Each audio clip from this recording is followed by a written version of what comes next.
usually is the best teacher. That you can say, based on what I've seen happening before, a lot of science is based on that this reaction has been caused as a result of putting these things together. It can be assumed that this is what is going to happen if I did it again. Is it anything to go by? Like you say, from the 5th of May to the 15th of June, we're on the 18th today.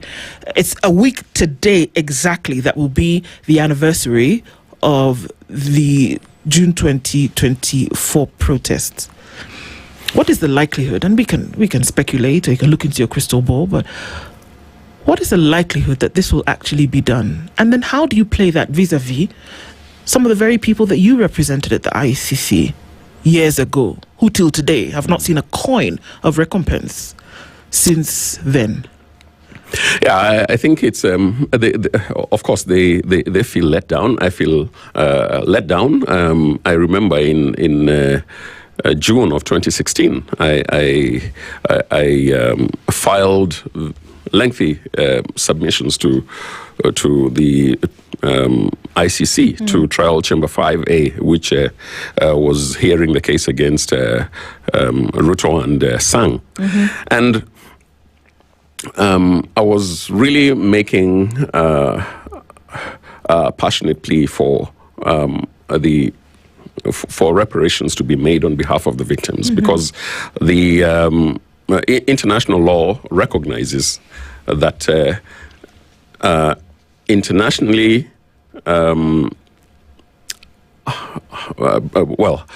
acts that are considered harmful and are considered harmful internationally are the subject of reparations.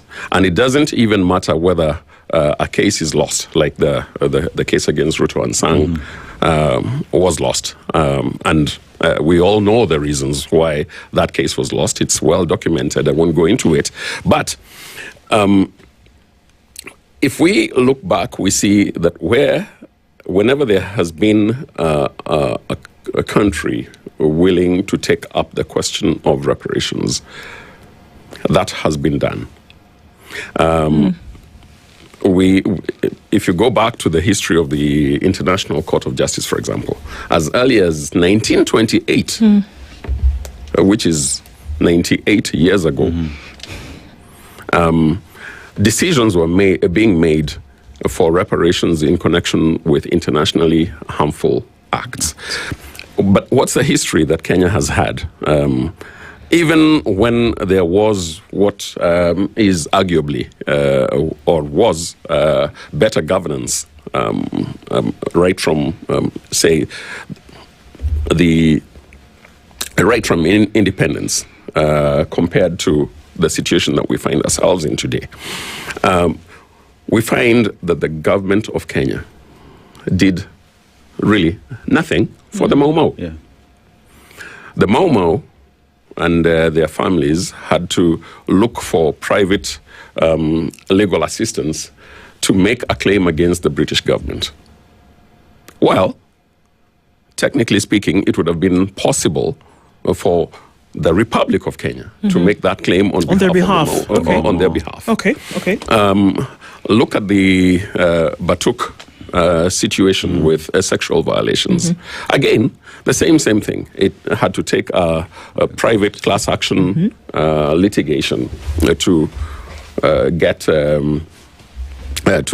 payment for the victims, and that is still the MO. And I don't see that is likely to change anytime soon, unless people are prepared to change the impunity narrative, to change the governance narrative, to change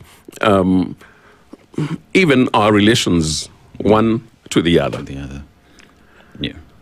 Wakili,